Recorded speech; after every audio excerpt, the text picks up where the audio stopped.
Hello kids, welcome to StoryPad. Hope you guys are doing good. Today we got a book called Cinderella. I believe you guys know the story of Cinderella anyway. But let's find out in this book we got something different. Are you guys ready? Let's jump into the story. Cinderella.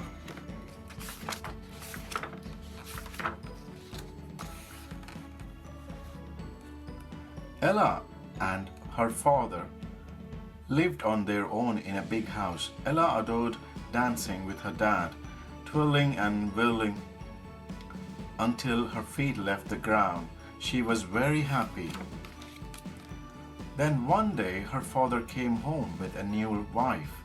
She was incredibly beautiful, but her eyes were cold. "This is Lady Davina," he said, "and these are her daughters, Minty and Joel." Ella was too stunned to speak. "Nice house, it will do. Don't you think I look divine in this?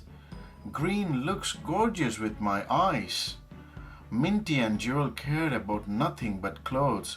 Soon they had bought so many, Ella's father had to travel abroad to earn more money. "Look after my precious Ella for me," he said. But Davina did not. She made Ella a servant and left her in a rags. At night, Ella slumped by the fire with only the mice for company. In the morning, her face was smeared with cinders. "Here come smudges," Joel dreed. "Sooty snot nose," Minty sneered.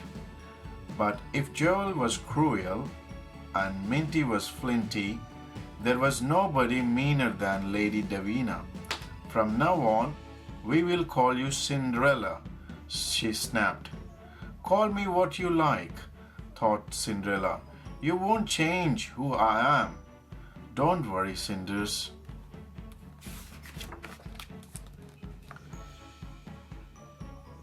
One day, an invitation arrived from the palace. It says, "Royal invitation. Everybody," that means everybody is invited to the princess ball. "Dress your best and put on your dancing shoes." Joel and Minty were wild with excitement and squealed at Cinderella to help them into their finest gowns. "The prince better marry one of my daughters," Lady Davina hissed. "I don't care about the prince," said Cinderella. "I just want to dance."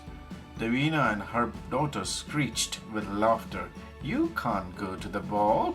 The invitation said dress your best, not rock up your rags." Ugly laughter rang in the air long after they were gone. Cinderella was left alone in the kitchen. Her tears traced bitter tracks through the suit and dust on her face.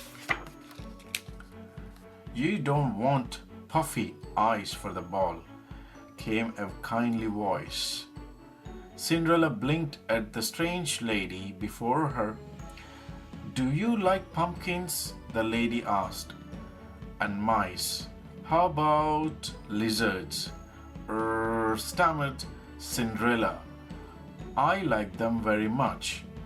"Jolly good," said the lady, whisking her outside and waving a wand. Suddenly, there stood a gleaming golden coach with white horses and a driver in a lizard green coat. Cinderella felt a tingle in her toes, a wheezy in her tummy, and a buzzing in her head. When she looked down, she was wearing an elegant gown with sparkling glass slippers. "Oh, don't you look splendid?" said the lady. "Now make sure you are home by midnight, or you will be stuck in a pumpkin with 2 rodents and a reptile." The ball was breathtaking. Cinderella danced with a charming young man. He made her laugh and sent her twirling and whirling. this was not the plan.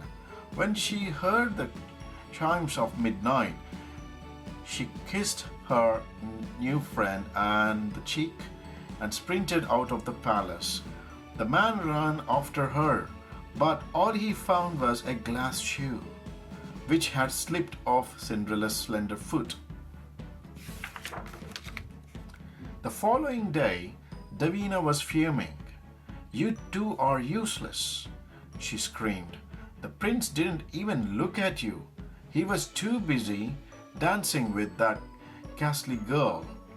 It's not our fault you didn't spend enough on our dresses or our hairstyles." The next week, there was a knock at the door, and in walked the prince. "I'm looking for the girl who fits this slipper," he said. Me, no, me." But the daughters could not squeeze their knobby feet into the shoe. "Try harder." Then the prince asked, "Is there anyone else?" "No," they said. "Only Cinderella, the maid," spat Lady Davina. The prince frowned. "But I invited every person in the land," he said. "Take me to meet her." Cinderella stepped into the gleaming glass slipper. It fitted perfectly, and when the prince brushed the hair from her face, he saw she was his love from the week before. "Will you marry me?" he whispered. "Maybe," Cinderella said. "Once I know you better, we told you not to worry." The mouse are saying that we told you not to worry. "Fair enough," said the prince. "But what about these horrible women?" "Leave them," said Cinderella. "They only value money, so they will never be happy." Cinderella was right, and when her father returned from his travels, he threw them out of the house. From then on, Cinderella lived a blissful life, and she still loved to dance, twirling and whirling with her wonderful family. Oh, you can see she's having a really wonderful family. That's a nice story of Cinderella. How she gone back to her real life. I hope you liked the story. Thanks for watching and listening. I'll see you in next video with a new story. Bye for now.